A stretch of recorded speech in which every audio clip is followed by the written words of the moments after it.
Hello, my name is Renee Nanzer. I'm a teaching artist for the Old Town School of Folk Music in Chicago, Illinois, and I wanted to talk about a few things that you can do at home to make music, whether it is during a quarantine or even if it's just when things are back to normal, whatever normal means anymore. Um, there's a lot of very fun projects that you can do with items that you have around the household.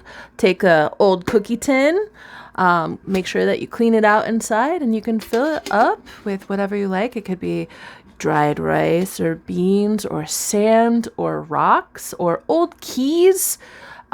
Make sure that you secure it shut with some glue or tape or anything you want, really, and then shake away. You could even decorate the outside. Here's an old Pringles container. I put some pretty tape that I found at the dollar store, and it has, right now it actually has rocks in it. But once upon a time, it was actually a container for other shakers. So I didn't actually secure this shut. I left it open, and I would actually carry shakers around with me and have one big shaker and then also like a bunch of little shakers that I could pass out. I always give away a lot of shakers though, so hence the rocks presently. But that's a fun little project, and it's easy, and you could do as much or as little with it as you want. Another fun thing that you can do at home is take the pots and pans out and put them on the floor and drum set at home, right? That's nothing wrong with that. Just make sure you wash them before you cook them, cook with them. I wanted to make sure that I showed this. This is a washboard, and people used to use it to wash their clothes, but now the most that I see it used it for it now is as an instrument. As like a drum, or you can either take your own finger. I like the back of the hand because it doesn't hurt as much, or a guitar pick or a pen, and you keep a rhythm with this, right? But again, it's use what you have. Maybe you don't have a washboard that you found at a garage sale like I did, but that's a fun way to make music and to explore it at home. And this works really well for older kids and for younger kids. When we're young and we make these projects like the shakers and such, sometimes it starts to foster a deeper interest of craftsmanship and of making things. And it's really, really kind of cool and wonderful for a lot of different reasons. For instance, I made a one-string canjo. This is a coffee can and a piece of plywood, an old guitar string, and a ukulele tuner, and I could actually play this thing. Let's see.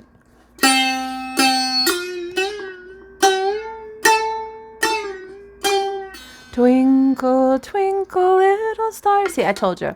I'm not going to keep doing that, though, and I realize like my craftsmanship is not that, which is really going to impress anybody, but that little canjo taught me how strings work. And even as somebody who already played the guitar, it taught me a lot about how my guitar worked. It also taught me about how other instruments work. I was too scared to try a violin before I built the canjo. And then after I built the canjo, anything with a string, I could understand and try to play and learn with, because the canjo taught me the most basic level of it all. But then for other people, like I have a brother who also a guitarist, and now he builds cigar box guitars, right? This is a beautiful thing. It's a beautiful instrument. And it's even electric. This right here is a pickup, right? Right? This is something that he taught himself to do with some YouTube videos. So I'm just giving ideas, and I'm hoping that people understand that, even the littlest of projects we make when we're little, they can start a fire within us, like other things that we can make, other things that we can do, other things that we can explore.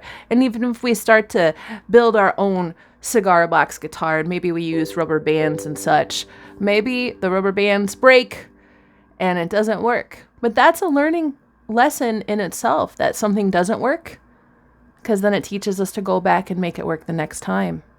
Teaches us not to give up. And those are important lessons, big lessons, right? So that's a few things just with instruments, things that you can make. If you have questions, I'm happy to help give you resources. Excuse me. How you can make some of these things, some of these instruments. I also wanted to share a few other things that I have here. Behind me, this is I call it a felt board, but really it's just a piece of felt, and I hot glued a pocket in front of it, a felt square in front of it. That's all it is. And I tied the felt and secured it with more hot glue to some bamboo. It can roll up in all these pieces to the song Twinkle Twinkle Little Star. This is fun for like at home with your own family, or it's fun in the classroom, because I've actually used it with both. I've used it at home with families, and I've used it in the classroom, in preschool classrooms, where, in different ways. Usually I would have it ready to go with really little ones. I'll have it ready to go with the words, and then I'll, play the game where twinkle, twinkle, little, but wait, where's the star? Can you help me find the star? And then the little ones get to find the star. But they're learning that print goes left to right, from one side to the other, and then it goes from top to bottom, and that the whole thing conveys a message, right?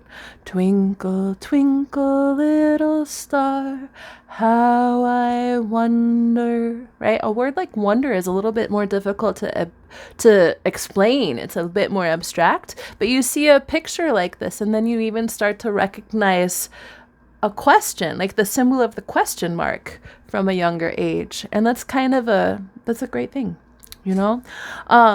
I made this because one of my old offices had this. This is a door hanging saying Paz, peace, or shalom.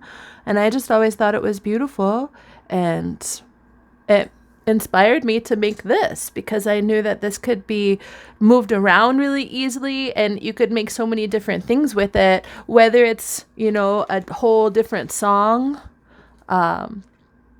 or whether it's, ABCs, and you could even, be working on little letters like that. And this is fun too, because you can have older kids help you with it, or you can have the little kids help you with it. But here's some letters. You could be singing the ABC song with this and finding the different letters. And every single time, you have to just stop A, B. Wait, where's C? Okay, A, B, C, D, E. Where's F? And it's a fun little game. And one little song could actually last for a while.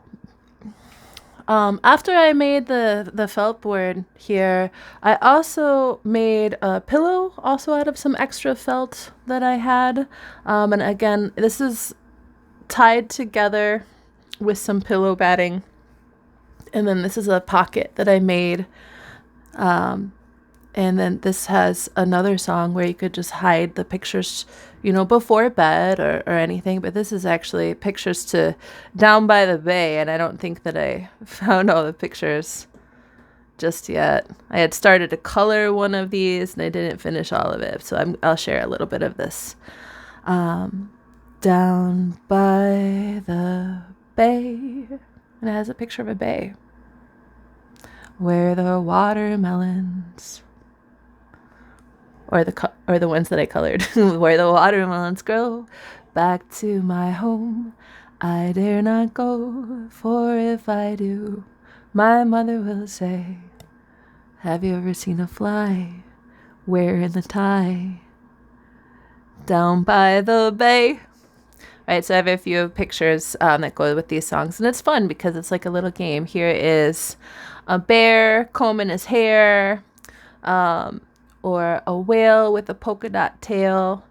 And these are really, like, you can do this with any song, or make anything into a song. And it doesn't have to be a felt pillow. It could be whatever you have. You could do these things just as easily with old t-shirts. Or what else besides old t-shirts?